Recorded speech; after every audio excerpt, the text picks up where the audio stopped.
What's going on, guys? Happy Friday. Hope you guys had a beautiful day today. Today's pretty good on our end. Grandparents came and took them for story time. Grandma hung out with the kids. I got some chores in this morning, but uh, my littlest one started rolling over, so we can't do a swaddle anymore. So he's just been having the hardest time sleeping and napping. Oldest one, I don't know, man, it's going through some sort of terrible threes and just screaming all the time and hitting and kicking. And then when she does get her like play with her friends, like my neighbors' kids, they're pretty much freaking teasing and bullying her. So it's hard to like teach her like there's one of the kids like 8. He had a couple friends. He had like a friend over. They had these Nerf guns. They weren't loaded or nothing like that, but they were just pointing at her and scaring her and running around. I had to go out there and be like, hey, like they're just joking with you. They're not gonna actually shoot you. Because she's out there screaming and crying. But then I had to talk to the kids and be like, hey, like obviously you see this 3-year-old baby running around screaming her head off and crying out of fear. Like, can you guys just stop pointing the gun at her? Like, is it that hard? I don't know, man. Fuck freaking kids. But whatever. Tomorrow's a new day. Reset. Let's go.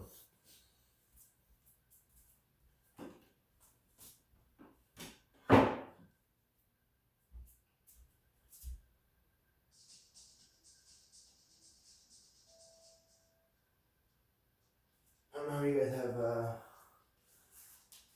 neighbors like that, or kids, or maybe you have like kids that are old enough to kind of be bullying each other. But it's like we don't have Nerf guns or anything yet because she's still only 3 years old.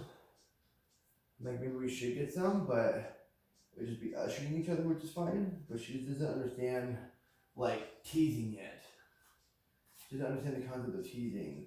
So it's hard when you got these. I mean, and like it'd be different if the kids are like 5 or whatever, but the kids are freaking 8. So like they should understand, to like I don't know. It's just like I've had a time before. There was another time where I done the same thing. Like, hey, she's obviously screaming out of fear and crying and running away from you guys while they're. It's not even that they're pointing the guns at her and pretending.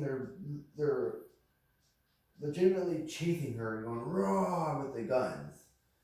So of course she's gonna get scared. It's freaking like 7:30 at night. It's right after dinner time. She's in like witching hour. She's tired. Like, it's just so annoying, dude. I shouldn't be parenting your kids and telling your freaking 8-year-old kid to like stop being a bully to a 3-year-old. It's hard because their youngest is 4.5. So it's hard because I mean a year and a half in kid time, you know what I mean? Like from a toddler from 3 to 4 is like it's pretty huge, and like she just turned 3, like in August, so it hasn't even been 2 months. So she's still basically a 2-year-old. I mean, I know she's 3, but still, you know what I mean? Like, this is just 4.5. So she understands, like, her siblings kind of like, teasing and playing in that sense. But it's like, the kid's still just 3, and she's basically the only kid child, so she doesn't understand, like, teasing it. She has no idea what teasing is, you know? She doesn't experience that. And that's whatever. Like, I get, it's one thing to, like, not experience the teasing, but, like,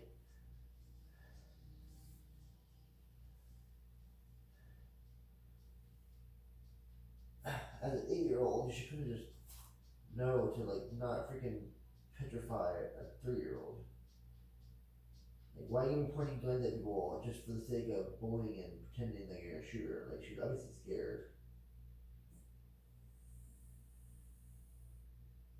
But it's a good opportunity for us to be like, maybe like stop screaming about it.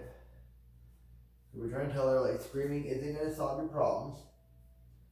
Be like, maybe, Elena, when you have the problem, you just use your words and tell them, hey, please stop. I don't like that. Screaming and running away from them isn't gonna. I was trying to tell her, like, you're screaming running away from them, baby. Are they stopping? And she goes, shook her head, like, no. I said, exactly, they're not stopping. So, how do we get them to stop? We talk to them and say, please stop that. I don't like that. Please stop. And so hopefully next time it happens, she just uses her word, tell them to stop. Now the issue is that too, I was cooking dinner at the time, so I wasn't fully out there the whole time, which usually I'm sort of out there kind of not monitoring, just honestly just watching them because they're pretty funny to watch. But the other issue is that the other dilemma would be hoping that they do stop when she asks them to stop, because they're pretty destructive, rambunctious kids, and so I know there've been times where I've heard their siblings tell them to stop and they don't stop. So it's they're just kind of, I wouldn't say troublemakers, but they're just a wild group of kids.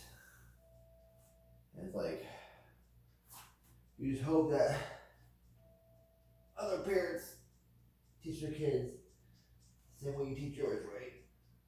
You say, hey, she obviously said to stop that. Now please stop. But I can honestly see them right now. She's asking them to stop, and they would be no, and they can continue to do it. Because they're just that kind of group of kids.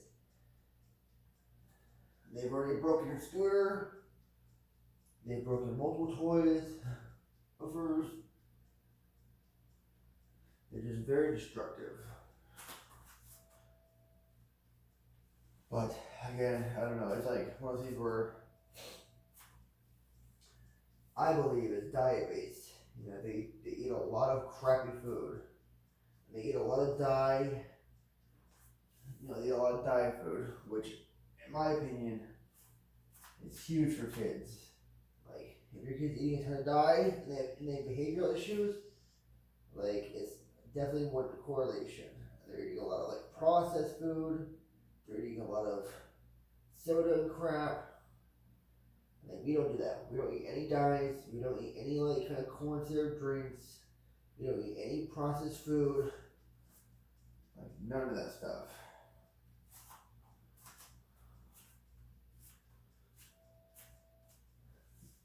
And again, my daughter still has some issues and stuff to work through. Just because we eat a great diet doesn't mean you still don't have issues, right? Your kid's still gonna have problems communicating and tantrums and stuff. That just comes with the territory of a 3-year-old. That just comes with the territory of a toddler. You can nurse their bodies as best you can, but they're still going to have developmental things they're going through all the time. You know what I mean? The best you can do is just keep trying your best and explaining to them, the things of life, like teasing, right? Teasing is a very foreign concept when you're a kid.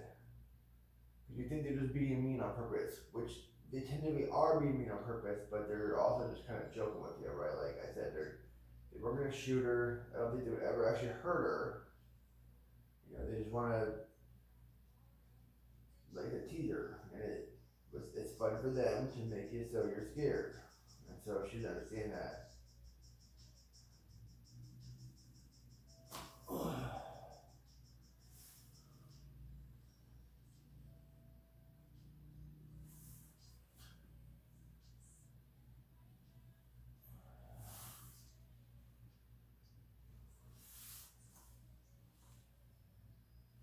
I know I sound like a Karen, and sometimes I feel like one.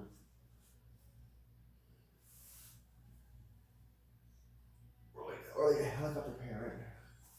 But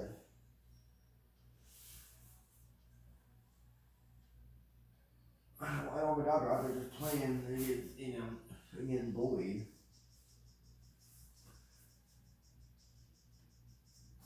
Maybe it's time for us to start getting toys like that, like Nerf guns and stuff, but she's not.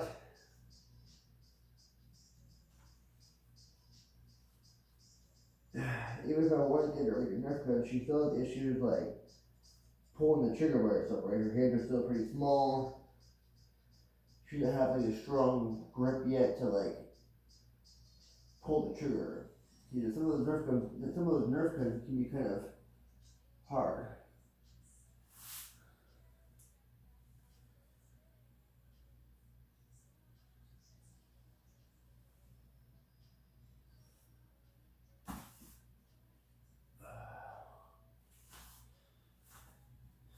Like in the summertime, we have the squirt guns, and she fell hard on lakes. You know, sometimes you get like they get kind of stuck. They don't always like they don't always pull pretty easily. You know, they get kind of stuck or.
She understands the concept of joking. You know, like she'll say like, "I'm just joking," or like she understands like kind of like just playing around, but she doesn't understand the concept of like teasing.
I think our hardest challenge right now though is getting her to listen, man. Just trying to get her to freaking listen.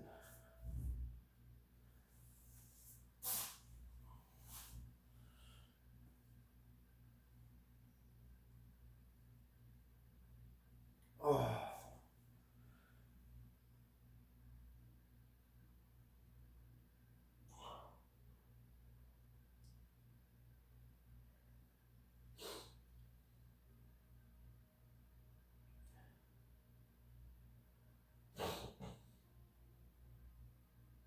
mainly with the hitting and screaming. Like just trying to, like she starts hit like she'll do this thing where she pretends to hit you, right? She like stands in the corner and look at this at you and she say, "Baby, no, we don't hit, we don't hit," and she continues to still kind of hit. Oh, same side, sorry. Same thing with like, please sit down in your chair. Please just eat a couple more bites of food. Please, pick that crap up. Like today there was an issue of her throwing a ball in the living room. She was throwing it so high and kicking it really hard, it almost hard to knock stuff off the countertop of the breakfast bar we have. So I told her, hey, if you're gonna throw the ball and kick the ball, which is fine, just go to the toy room. There's like no shelves, there's nothing she can like destroy and stuff. And she looked right at me and continued to still like kick the ball or throw the ball like up over like kind of at her head. Said it's okay. At one point I said okay, but I keep it at the height. Then the next throw was a super high throw, and I said okay, well, if you do it again, I'm gonna pop this ball. So please go in your toy room. And she like looked at me and she said, oh, pop it, like do it. And she calls you bluff, you know what I mean? And so if they didn't pop it, like she wanted me to pop it because she thought it'd be fun. And I'm like, baby, like no, you don't want me to pop the ball because if I pop the ball, you're gonna cry. It's gonna be a whole fiasco. So it's like she's learned to like kind of sometimes like our threats are kind of empty threats, and she's like kind of calling your bluff on it. Just so hard. So every day you try to do timeout, you try to do some other things, and like again, like they'll be like, okay, well, if you can't listen, we're gonna go do some quiet time or do some timeout.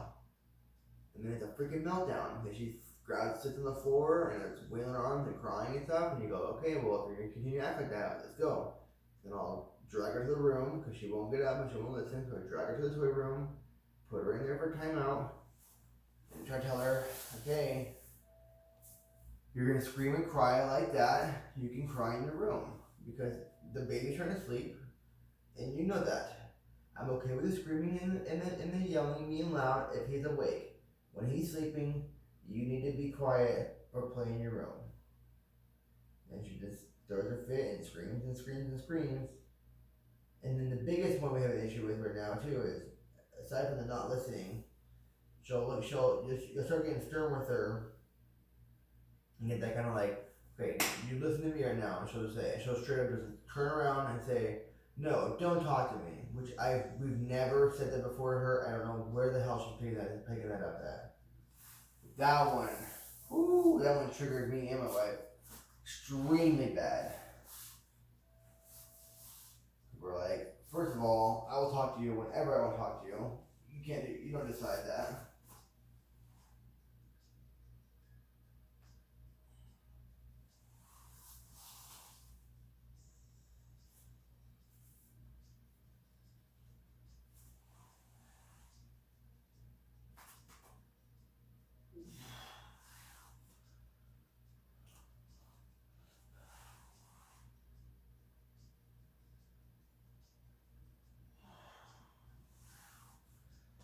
Think on it, that is extremely rude.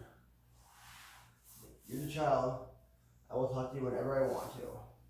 You can tell me to leave you alone, but not when I'm trying to. Not when I'm talking to you. When I'm trying to discipline you and be stern and be your parent. Like, you don't get the option of telling me to leave you alone. Sorry.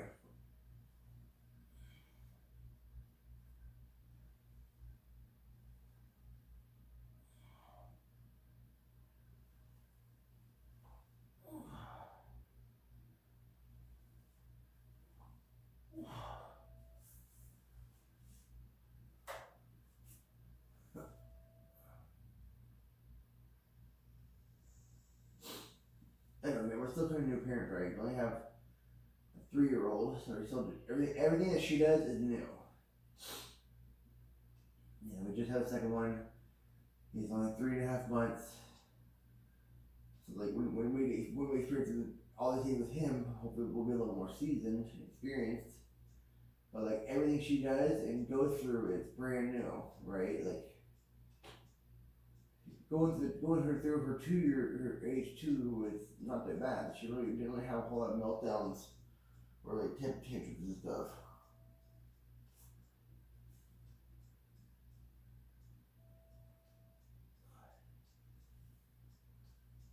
Yeah, it's like when she was 2 years old and whatever, before 3, she didn't really have a whole lot of tantrums and meltdown. She had some fits every now and then, but they were not nearly as bad. She's just getting more independent and getting way more sassier.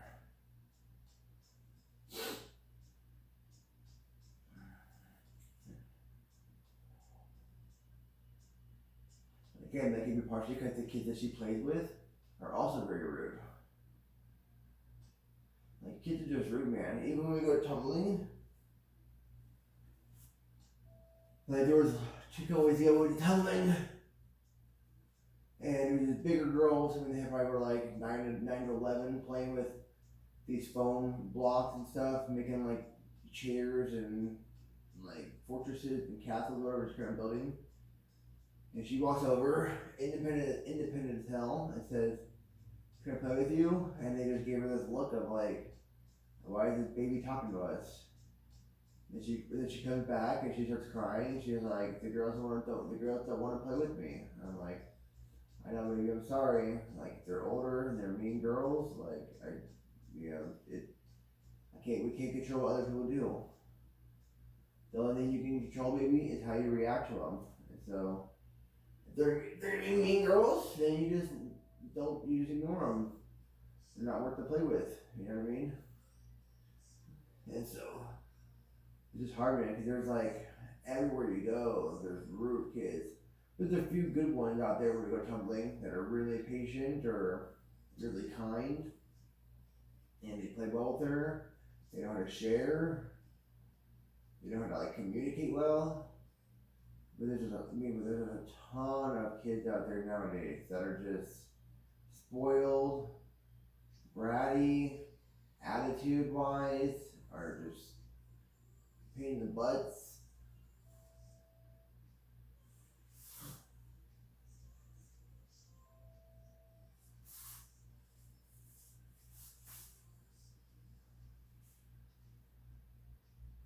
Again, it's like, it's hard to know, right? You don't know what their lifestyle's like. You don't know what their parents are like. You don't know what their home life is like. So you can't really make assumptions or infer from much because you don't really see the inner workings of everything. But, kids are just a product of how they're raised. So if a kid is super rude, then you can just assume their parents are super rude, right? Like, yeah. I guess by that logic, like, she's bratty and throws tantrums because we're bratty and throw tantrums, but I mean, me and my wife rarely get in arguments. We're pretty good at being on the same page a lot of times.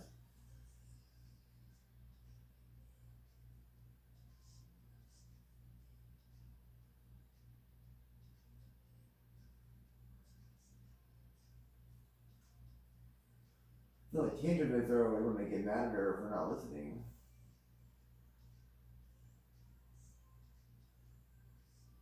And the screaming part we're trying to resolve because like she screams about all of her problems. So no matter what problem she has, she screams about. So like a big one at the moment is reusable potty. She's doing very well about it. And we have these like reusable diapers that have snaps on them. And she can do the snaps. I've seen it countless times. Every now and then, though, she can't get it the first time, and then she wails about it, and I go in there and I say, "What are you screaming about?" And she goes, "Oh, it's just my diaper," and she pulls it off, right? Like, her initial reaction to everything she can't do right away is just to scream about it. "Oh, my diaper's not coming off." I scream. Yeah, like, you can grunt, you can huff and puff, you can make an angry, you can make an angry, like, ugh, like you're frustrated kind of sound. Like, well, you don't need to scream about it, baby. The screaming isn't going to solve your issue. You can do the diaper. I know you can because you've done it before. Just tell yourself, "I've done this before. I can do it." Take a breath, maybe grunt or whatever, huff and puff, and try again. And I was like, and I tried to relate it back to the kids, like, screaming about the kids chasing you around with a gun when you don't like it isn't going to solve anything. You need to use your words and figure out how to problem solve, baby.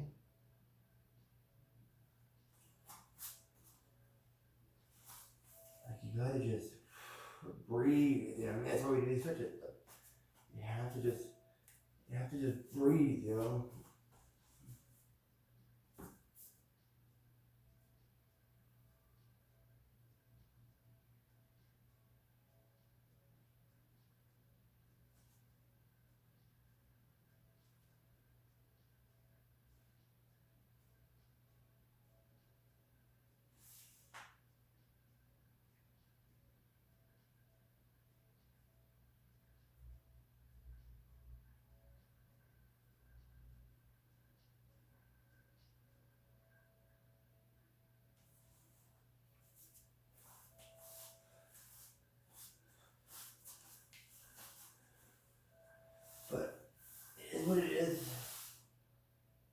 Tomorrow's a new day.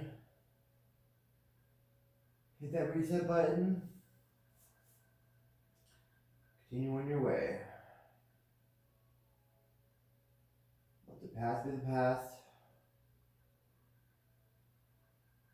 Just look toward tomorrow. Live in the moment. And try to just relax. Be present. Be mindful.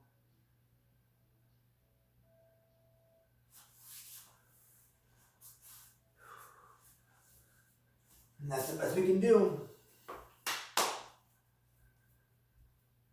Same goes for all of us. You know what I mean?